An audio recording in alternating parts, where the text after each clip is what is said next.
សួស្តីបងប្អូនទាំងអស់គ្នាចឹងថ្ងៃនេះយើងមកជួបគ្នាបន្តិចជួបជាមួយបងប្អូនថ្ងៃនេះរឿងក្បាលដោះទៀតហើយអញ្ចឹងមុននឹងខ្ញុំចាប់ផ្ដើមនិយាយពីវីដេអូយើងបងប្អូនកុំភ្លេចណាចូលមើលខ្លួនឯងមើល Subscribe ជាមួយនឹង Channel ខ្ញុំហើយនៅបងប្អូនក្នុងនាមខ្ញុំជាអ្នកធ្វើមាតិកាម្នាក់អ្វីដែលធ្វើខ្ញុំសប្បាយចិត្តបំផុតគឺមានអ្នកមើលហើយមានអ្នកចែកចាយបន្តហើយដូចខ្ញុំដែរគឺចង់ឲ្យអ្នកមើលទាំងអស់គឺគាត់ Subscribe ទៅ my channel ខ្ញុំចឹងបងប្អូនជួយធ្វើរឿងខ្ញុំមួយជួយ Subscribe ម្នាក់មួយមកហើយដាក់សញ្ញាកណ្ដឹងផងដើម្បីពេលខ្ញុំចេញវីដេអូទៅគឺបងប្អូនបានលឺរហូត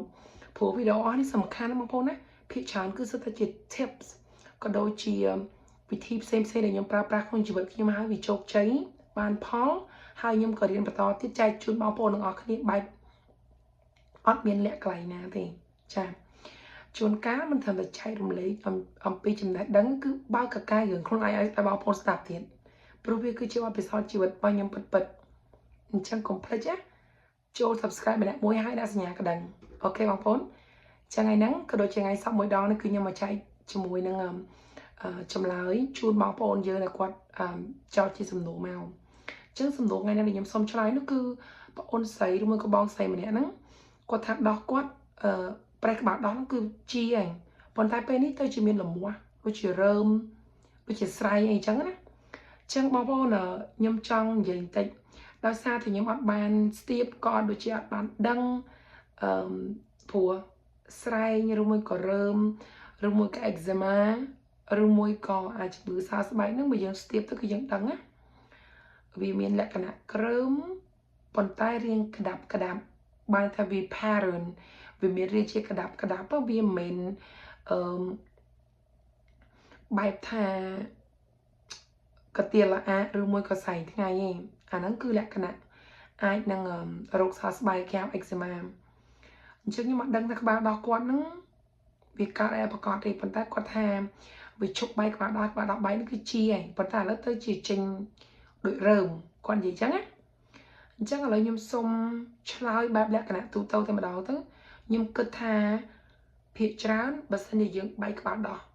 ដល់ពេលដែលយើងជាគឺអាចនឹងលក្ខណៈលមាស់ហើយឡើងរៀងក្រៀមគឺដូចតបៅធម្មជាតិចឹងបងប្អូន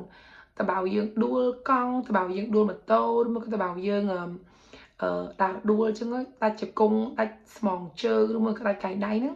បងប្អូនចាំបានទេឲ្យតែពេលណាវាជាគឺវាលមាស់ចឹងថ្ងៃនេះបងប្អូនមករៀនអំពី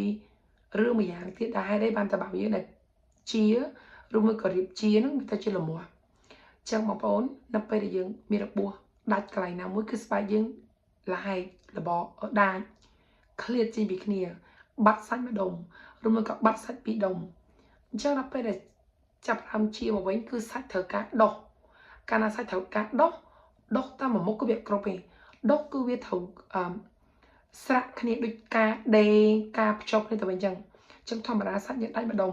នៅកន្លែងណាមួយអញ្ចឹងដើម្បីឲ្យសាច់ថ្មីដុសមកវាមិនអាចដុសនឹងភ្ជាប់ចម្រាំងចេះជាមួយនឹងស្បែកស្ទប់ទី2ទៅទេគឺវាត្រូវច្រាំងជាមួយនឹងស្បែកសងខាងអញ្ចឹងធ្វើឲ្យវាលមាស់ព្រោះស្បែកវាតឹងវាតោងវាទៀមចូលគ្នាវាតាក់គ្នាដូចជាសង្វាក់ចេះយើងដេរឆេះអញ្ចឹងណាវាឆេះចូលគ្នាអញ្ចឹងធ្វើឲ្យស្បែកវាតឹងវាទៅជាលមាស់បងប្អូនចាំសង្កេតមើលនៅពេលដែលយើងជាពីតបៅណាមួយដែលតបៅនឹងមានលក្ខណៈជាដាច់សាច់លបកសាច់នៅពេលយើងជាគឺយើងនឹងលមាស់ខៀមលមាស់ខៀមលមាស់អូខេអញ្ចឹងបងប្អូនអាចនឹងក្បាលដោះនឹងគឺអាចនឹងលមាស់នៅពេលដែលវាជាអ្នកខ្លះចឹងលមាស់ដែរប៉ុន្តែដូចជាមិនចាប់អារម្មណ៍ក៏មិនបានដឹងដែរប៉ុន្តែអ្នកខ្លះគាត់តាមដានគាត់ក៏ដឹងថាស្បែកគាត់លមាស់ហើយគ្រើមអញ្ចឹងខ្ញុំសង្ឃឹមថាវីដេអូនេះគឺអាចជួយបកស្រាយឲ្យបងប្អូនបានពីចំណុចគឺទី1ហេតុអីបានស្បែកក្បាលដោះនឹងវាលមាស់នៅពេលដែលវាជាផេះក្បាលដោះហើយទី2គឺអាចបងប្អូនដឹងអំពីថាហេតុអីបានស្បែកយើងលមាស់នៅពេលក្បាលយើងរៀបជាអញ្ចឹងហាមបងប្អូនហាមបងប្អូនកេះហាមព្រោះនេះគឺជាលក្ខណៈទូទៅរបស់ស្បែកដែលវារៀបជាអញ្ចឹងគឺមានប៉ុណ្ណឹងថ្ងៃហ្នឹងហើយមានចំណុចមួយទៀតបើសិនជាអ្វីដែលខ្ញុំនិយាយទៅហ្នឹងវាគឺជារឿងការពិតដែលមិនមែនជារើមិនមែនជាស្រែងមិនមែនជា eczema មិនមែនជាជំងឺសើស្បែកលមាស់ហ្នឹងហើយរៀងគ្រើមហ្នឹងគឺបងប្អូនអាចប្រើប្រេងអូលីវ ឬមួយក៏ប្រើប្រេងដូងឆៅក្បានច្រើនក្បានណាតែ1000 2000មកពីផ្សារណាចាលាបវាគឺវាអាចផ្ដល់សំណើមឲ្យធ្វើឲ្យយើងនឹងមានអារម្មណ៍បាត់ល្មាស់ជាងមុន